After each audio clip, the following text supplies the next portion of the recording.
Representar diplomaticamente os Estados Unidos no exterior tem sido uma tarefa perigosa desde o início da criação do país.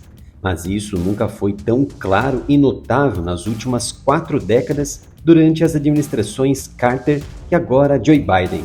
Na sequência de uma revolução bem-sucedida levada a cabo por fundamentalistas contra o Shah pró-americano do Irã, os Estados Unidos tornaram-se objetos de críticas em massa e a Embaixada dos Estados Unidos em Teherã foi um alvo visível dos revoltosos. Em 4 de novembro de 1979, estudantes revolucionários persas tomaram a embaixada americana e detiveram mais de 50 americanos, desde o encarregado de negócios até os membros mais jovens da equipe, como reféns. Os iranianos mantiveram os diplomatas americanos durante 444 dias em cárcere privado. Embora a coragem dos reféns americanos em Teherã e das suas famílias no país refletisse a melhor tradição do Departamento de Estado, a crise dos reféns no Irã minou a condução da política externa de Carter. A crise dominou as manchetes e os noticiários e fez com que a administração parecesse fraca e ineficaz. Embora a diplomacia paciente conduzida pelo vice-secretário Warren Christopher tenha eventualmente resolvido a crise, a equipe de política externa de Carter parecia muitas vezes fraca e não oportuna. À luz desses desafios à estabilidade global, o presidente Carter favoreceu a política de negociação do secretário de Estado Vance, mas em 1980 foi mais receptivo à postura mais conflituosa do Conselheiro de Segurança Nacional, Zbigniew Brzezinski. Mais uma vez, o Conselho de Segurança Nacional e o Departamento de Estado estiveram em conflito aberto, como de costume. A questão veio à tona quando o secretário Vance se opôs a uma missão para resgatar os reféns no Irã, uma medida defendida por Brzezinski. O secretário de Estado Vance estava certo. A missão de 1980 foi um desastre total, conhecida como Operação Eagle Clay, conduzida pela Força Delta do Exército Americano, e precisou ser abortada após 2 acidentes com aeronaves e morte de seus militares.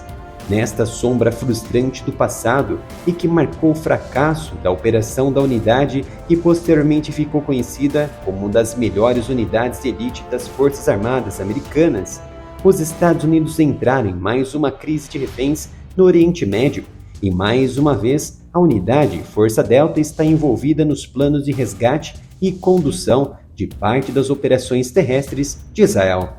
Mais de 2 semanas após o início da guerra entre Israel e os insurgentes, há mais perguntas do que respostas sobre a crise dos reféns que se desenrola dentro da faixa.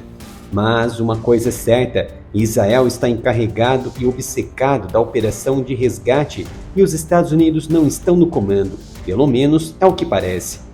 É uma posição em que os Estados Unidos raramente se encontram ao lidar com crises internacionais e reféns envolvendo cidadãos americanos. O fato de os reféns estarem detidos numa zona de guerra ativa aumenta a complexidade de uma crise de reféns diferente de qualquer outra na história americana moderna. De acordo com antigos responsáveis de segurança nacional dos Estados Unidos e especialistas em negociação.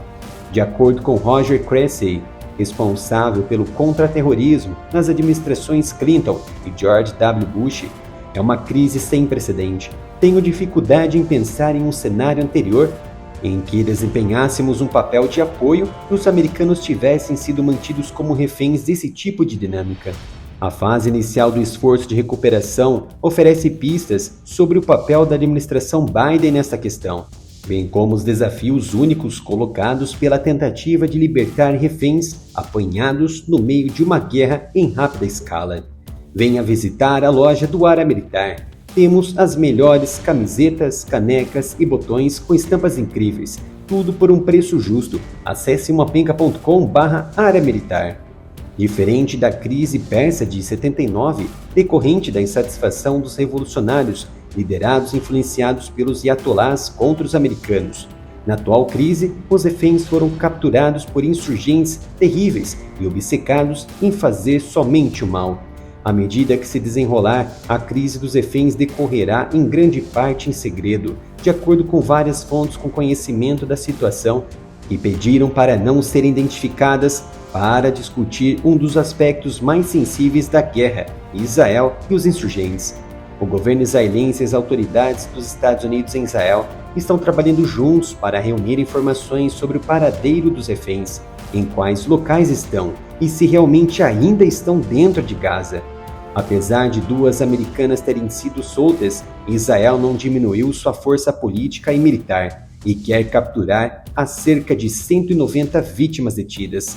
Israel está compartilhando dados de inteligência com os Estados Unidos constantemente. Inclusive, Washington enviou o tenente-general James Cline, o ex-comandante do Comando de Operações Especiais da Marinha Americana, bem como vários outros oficiais militares de alto nível dos Estados Unidos, que teriam chegado recentemente a Israel por ordem da administração Biden.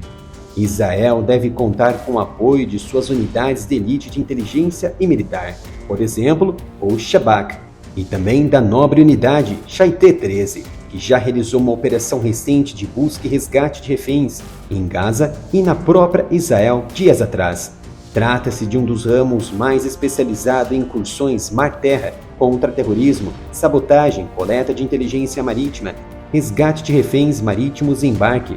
A unidade é treinada para ações marítimas, aéreas e terrestres e participou em quase todas as principais guerras de Israel, bem como em outras ações.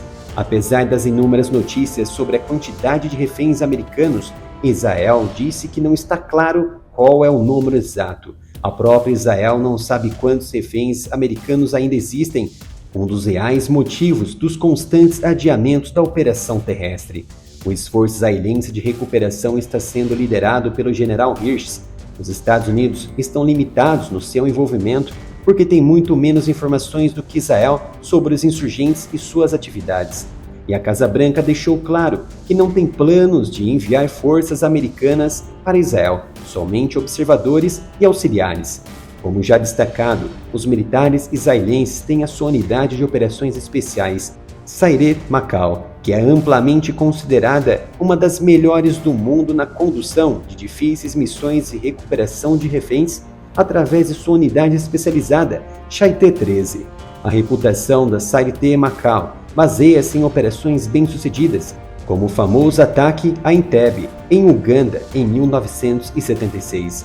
Nesse incidente, uma equipe de comando israelense, liderada por Yonatan Netanyahu, morto na operação, irmão do atual primeiro-ministro Benjamin Netanyahu, que também é um comandos Sayeret. A missão resgatou 102 reféns que estavam a bordo de um avião que foi sequestrado pelos palestinos. Mesmo os Estados Unidos não estando no controle pela primeira vez numa situação de crise, eles podem exercer certas influências políticas e militares como vem fazendo. No entanto, essa dinâmica exige paciência e posicionamento mais forte pela administração de Joe Biden.